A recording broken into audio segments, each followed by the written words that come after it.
Que a paz do nosso Deus esteja sobre a sua vida. Uma alegria poder falar com vocês mais uma vez. Para quem não me conhece, sou Ronaldo Pontes, aqui da Igreja Assembleia de Deus, em Olambra, São Paulo. Nós estamos fazendo um resumo daquilo que seria a nossa escola bíblica dominical no templo. Então, eu convido você, se você tem uma Bíblia, a abrir comigo e vamos estudar a continuação do capítulo 2 da carta aos Efésios, a partir agora do verso 19. Na aula passada nós estudamos até o verso 18. Nós falamos na aula passada sobre a reconciliação de gentios com judeus, quer dizer, dois povos. De dois povos Deus forma um único povo chamado igreja, não é? Bom, se a palavra-chave na aula passada foi reconciliação, nessa aula a palavra-chave é edificação. O tema da nossa aula é edificados sobre o fundamento dos apóstolos e profetas. Efésios 2, verso 20, diz assim a palavra de Deus: edificados sobre o fundamento dos apóstolos e dos profetas, de que Jesus Cristo é a principal pedra da esquina. Note que Paulo aqui ele faz uma comparação da igreja como um prédio, um edifício. A igreja é comparada a um edifício, onde os apóstolos e profetas são o fundamento desse edifício, e Cristo é a pedra angular, ou, em algumas traduções, a pedra de esquina, a pedra principal. Bom, o judeu tinha como morada de Deus, casa de Deus, o templo erigido por Salomão. Aquele majestoso templo de Salomão era onde as pessoas diziam que ali Deus morava, ali Deus habitava.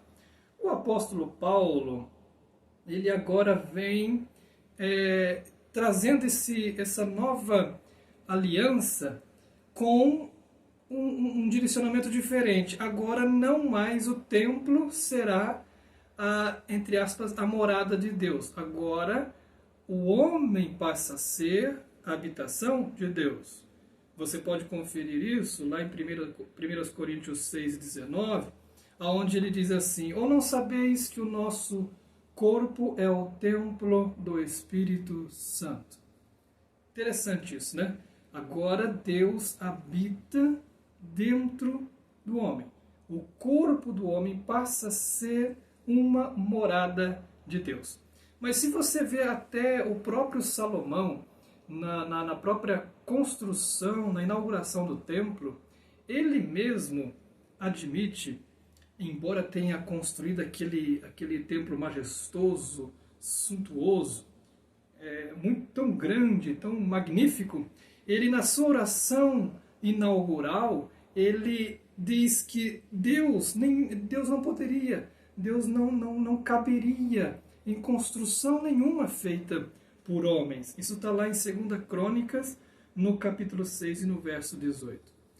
Você pode ver também no livro de Atos, se não me engano, no capítulo 7, o próprio Estevão também faz a mesma declaração, lembrando desse registro. Então, o que nós entendemos? Deus não pode habitar em construções humanas, não é?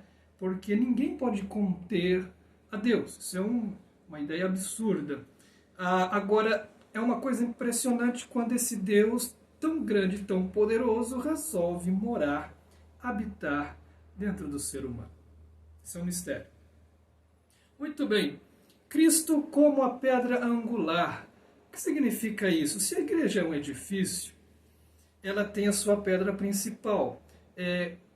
O que é a pedra principal? É aquela pedra que é colocada no fundamento, na fundação de uma construção, onde ela amarra toda a construção. Então ela é a sustentação do edifício, né? Se tirar essa pedra, toda a construção ruirá. Lá no Evangelho de Marcos, capítulo 12, verso 10, a Bíblia diz: ainda não lestes, isso são palavras de Jesus, ainda não lestes esta escritura? Jesus está se referindo a uma profecia ou a um registro do Antigo Testamento. que diz lá: a pedra que os edificadores rejeitaram, esta foi posta por cabeça da esquina. É um texto do Salmo 118, verso 22.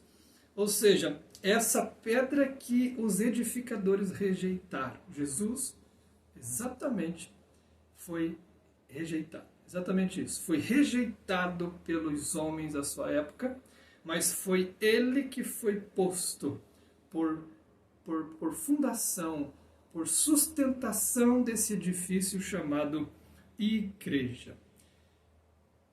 Apóstolos e profetas. Os apóstolos são colocados nesse edifício como fundamento. Eles são parte da fundação. O título apóstolo quer dizer enviado. Os apóstolos bíblicos, eles foram enviados para uma missão, para evangelização, para levar a palavra do evangelho a outros povos. Hoje nós não podemos dar o título de apóstolo para alguém, porque no sentido bíblico escriturístico esse ministério acabou, não é? Eles tiveram esse ministério importante na igreja primitiva, porque as palavras, os registros desses apóstolos viraram Bíblia, Escritura, Palavra de Deus. Hoje não mais necessitamos de apóstolos nesse sentido, porque o cânon, a Bíblia, está fechado.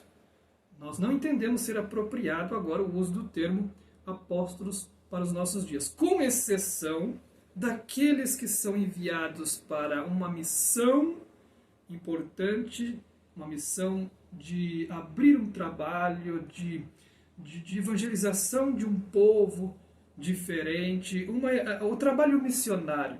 A gente pode até considerar tal pessoa como um verdadeiro apóstolo de Jesus, mas não no sentido bíblico, não como título, né? Se nós observarmos, Daniel Berg e Gunnar Wingres são os dois fundadores das Assembleias de Deus no Brasil. Então, eles são considerados como uma espécie de apóstolo, porque fizeram como os apóstolos de Cristo, não é?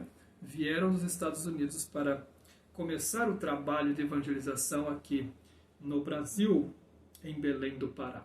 Muito bem, muitos hoje se auto-intitulam apóstolos, não é? Mas isso não condiz com o que nós vemos na palavra de Deus. A igreja, ou melhor dizendo, os profetas.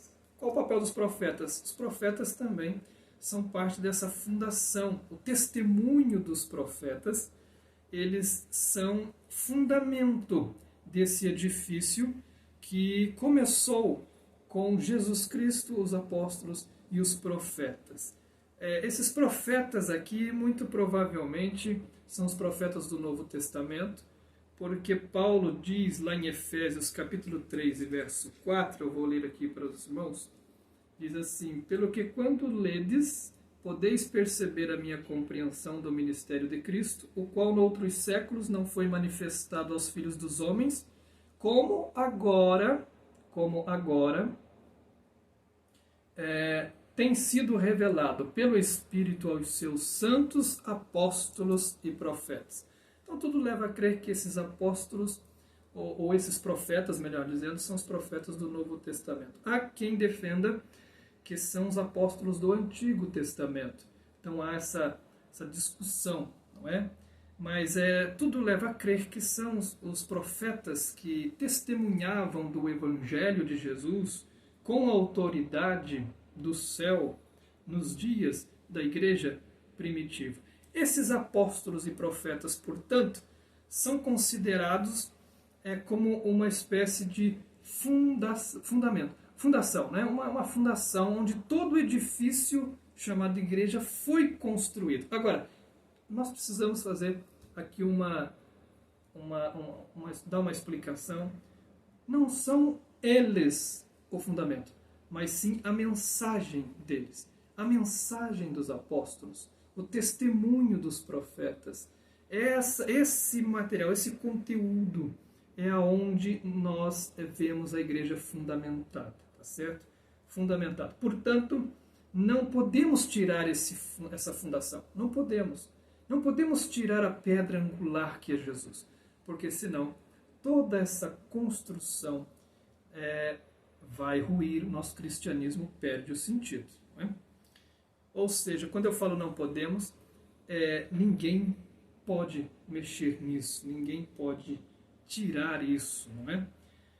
Muito bem, a igreja que cresce.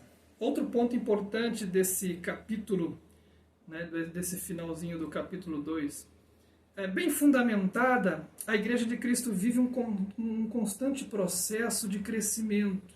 Né? Ela não é um edifício parado, inerte. Não, você pode ver aqui no verso 21, onde diz: no qual todo edifício bem ajustado cresce para templo santo no Senhor. Que crescimento é esse? Esse é um crescimento espiritual. É um crescimento espiritual. Uma espécie de aperfeiçoamento. É nesse sentido que a igreja cresce, espiritualmente. Ela vai crescendo, crescendo. Ela não para, ela não fica estacionada. Isso é importante nós frisar, porque às vezes as pessoas tendem a se acomodar, não é? A se acomodar. Mas a igreja universal, no sentido de a igreja do mundo todo, a igreja santa, ela sempre está crescendo na presença de Deus, diante de Deus. Muito bem, cada crente como um templo, não somente a igreja universal, a igreja invisível de Cristo na terra, mas também cada cristão, cada membro do corpo de Cristo, também precisa crescer. O verso 22, a Bíblia diz: no qual também vós, juntamente, sois edificados para a morada de Deus no Espírito. Sois edificados. Traz a ideia de que nós estamos também em processo de crescimento. Também em processo de crescimento. Não só a igreja, mas cada participante dessa igreja deve viver esse processo de crescimento espiritual. Não será qualquer morada, qualquer habitação. Lembre-se que eu falei que o homem é a morada de Deus, é o templo de Deus. Não será em qualquer morada que Deus vai morar, que Deus vai habitar. Né? Essa morada, esse templo deve estar organizado, limpo pela palavra, para que Deus possa então habitar nesse lugar. Vamos para a conclusão. A conclusão que eu quero fazer com vocês é uma pergunta. Como está a nossa edificação? Está alicerçada em Cristo ou em outras convicções e filosofias, duvidosas e perigosas? Em Mateus capítulo 7, verso 24, Jesus faz a menção, conta uma história sobre dois tipos de alicerce, o rochoso e o arenoso. E Jesus diz que um homem construiu a sua casa no alicerce rochoso, o outro no terreno arenoso, de areia. E a Bíblia diz que veio tanto para o homem que construiu sobre a pedra, veio ventos, veio chuva, veio tempestades, também para aquele que construiu na areia veio também as mesmas intempéries. E Jesus diz que na história a casa do homem que construiu sobre a pedra permaneceu. Ela não foi abalada. Já a casa do homem que construiu sobre a areia, a tempestade veio e levou tudo. Toda aquela casa ruiu. Isso é importante nós analisarmos, porque nós estamos passando um tempo de fortes tempestades, não só no Brasil, mas no mundo todo. Essa pandemia está vindo para abalar a estrutura de muitas famílias, de muitas pessoas, de muitos poderes, e vem sobre a igreja também, vem sobre todos. E eu quero dizer uma coisa para vocês: só vai permanecer, só vai continuar edificado em pé aquele que está construído, edificado sobre a rocha chamada Jesus. Eis aí a importância de nós estarmos alicerçados na palavra de Deus. Não podemos abrir mão da palavra de Deus. Não podemos abrir mão desse fundamento. Vamos ficar firmes, vamos continuar servindo ao nosso Deus, porque isso vai passar e nós permaneceremos para a honra e glória do nome do nosso Senhor Jesus Cristo. Eu agradeço a você que me acompanhou até aqui. Muito obrigado. Fique com Deus e até o próximo vídeo, se Deus quiser.